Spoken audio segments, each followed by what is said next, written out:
देखो भाई प्यारे बच्चों, सीटिंग अरेंजमेंट का ये जो क्वेश्चन है, ठीक है ना, सीटिंग अरेंजमेंट का ये क्वेश्चन है कि 8 आदमी A B C D E F G और क्या है H are sitting around a circular table. तो आप क्या करोगे, एक टेबल बना दोगे सर्कुलर। अगर इसने सर्कुलर कहा तो आप सर्कुलर टेबल बना दोगे। कितने आदमी हैं? 8। 1 2 2 4 2 6 और 2 कितने हो गए? 8। ये आपने कर दिया काम। 8 आदमी हैं एक सर्कुलर टेबल के चारों ओर सेंटर की ओर मुंह करके बैठे हैं, ठीक है ना। Circular table facing centre, facing क्या है? सेंटर, सेंटर की ओर मुंह करके बैठे, ठीक है। अब इसने कहा H sits between C and D। H जो है ना C और D के बीच में बैठा है, तो नहीं बता सकते C कहाँ है D कहाँ, इसको छोड़ दो। E sits between D and F, ये भी पहले वजह से स्टेटमेंट होगी, तो दोनों स्टेटमेंट क्या है छोड़ के चलेंगे। C sits third to the right of A, यानी कि जो C है ना वो थर्ड है राइट ऑफ ए के, ठीक है ना, राइट में कितना है? थर्ड है, तो ए को फिक्स करो, ठीक हो गया। A C sits third to the right of A, right मैंने क्या बोला था? एंटी क्लॉक हो जाएगा, तो 1 2 3 ये क्या हो गया? सी। क्लियर हो गया क्या? ठीक है क्या? आई नहीं समझ में? अब क्या बोला? H sits between C and D, इसका भी कर सकते हैं, ठीक है क्या? ठीक है ना। E sits between D and F, यही है ना, ठीक है ना। और क्या है?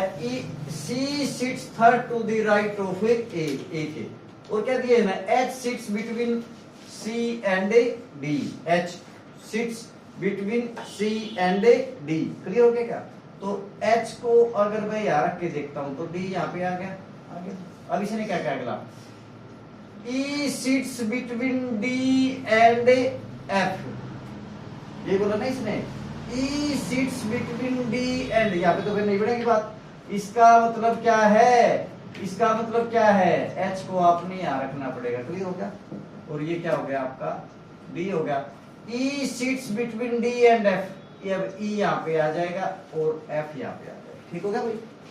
ठीक है क्या? और B does not sit near to C, B किसके पास नहीं है?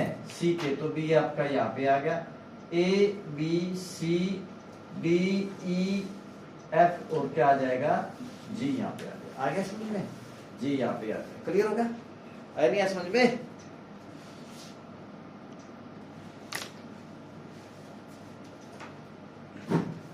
देखो बच्चों, 8 पर्सन है, 8 आदमी हैं, P Q R S T U V W, circular table facing क्या है? सेंटर, सेंटर की ओर फेस करके बैठे हैं, ठीक है ना। तो 8 लगाओ आप, 2 4 6 और क्या होगा? ये 8। V sits opposite to S, V और S एक दूसरे के अपोजिट है, पता नहीं किसके है, ये भी नहीं पता। तो पहले वाली स्टेटमेंट आप क्या कर दोगे? छोड़ के चलोगे। दूसरे वाली T सिट्स, ये भी वैसी है, T sits opposite to Q, ये भी छोड़ के चलो। Next, V sits second to the, क्या बोला? V sits second to the right of a T, ये फिक्स है, तो यहाँ पे T का ही ले लो। T V sits second to the T हमने यहाँ फिक्स कर दिया, तो 1 2 V भी क्या हो गया आपका? फिक्स हो गया। क्लियर हो गया? और जैसे ही T आपने किया और T sits opposite to Q, तो T और क्या हो गया? Q हो गया। क्लियर हो गया? अब क्या? V sits opposite to S, V किसके अपोजिट है? S के। अब ये आपकी तीनों स्टेटमेंट क्या हो गई? क्लियर हो गई, ठीक है। चौथी, P is not neighbour of V और Q, ना तो आप P को यहाँ रख सकते, ना यहाँ रख सकते और ना यहाँ रख सकते। यहाँ पे ये Q के पास हो गया, यहाँ पे ये क्या दोनों V के पास हो गया, तो इसका मतलब P का रखा जाएगा केवल यहाँ रखा जाएगा। इसके बाद फिर आप नेक्स्ट देखते क्या? नेक्स्ट दिया इसने U, ठीक है ना।